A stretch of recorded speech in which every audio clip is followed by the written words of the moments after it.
So one of the first things that we want to introduce to you is designer versus non-designer thinking. And it's almost like that advert about the Mac versus the PC guy. There's fundamental differences in the way that designers think and non-designers think. And simply by learning about some of the concepts relating to design, the beneficial effects go much further than just simply creating a beautiful app.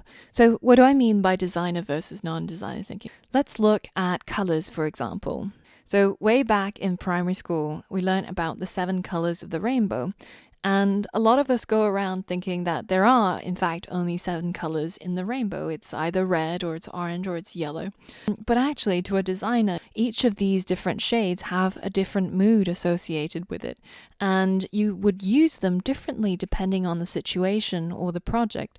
So, for example, right at the top, that one might be quite candy-like and might be useful for a project that's more fun and playful. Whereas at the bottom, you've got something that's called wine, and it's got more of an elegant, sophisticated mood, which you might use for something that targets adults, for example.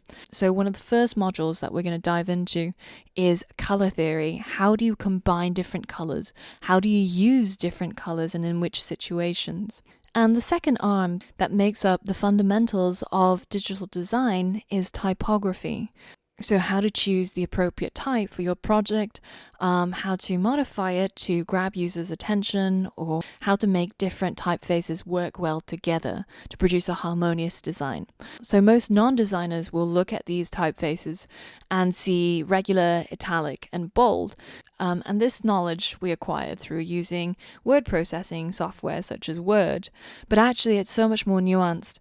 And as a designer, you might be looking at this and seeing a regular and a sans serif, or an italic and a serif typeface, or a bold and slab serif. So in the typography module, we're going to look into this in more detail. We're going to learn about different type families, how you would combine different fonts, and how you would use typography not just for form, but also for function in your designs. So essentially, you should see this course as demystifying digital design. For a lot of people, good design is a bit like a unicorn. It's this magical beast that is very easy to identify once you've seen it, but it's not something that comes intuitively. So for example, as humans, it's very easy for us to see design A and compare it against design B and decide that, I prefer design A over design B.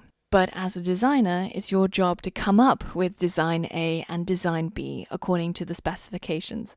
Now, it's easy to see ex post how, one of these designs might fit the category of contemporary better, but the skill of the designer is coming up with those designs A and B in the first place according to those specifications. So we're going to teach you about the fundamentals of digital design, as well as the most important aspects of user interface design and user experience design, especially relating to mobile design. So hopefully by the end of the course, you'll know a thing or two about how beautiful apps are designed and how you can go about creating your next app project and making it look as beautiful as you can. All right, so without further ado, let's begin.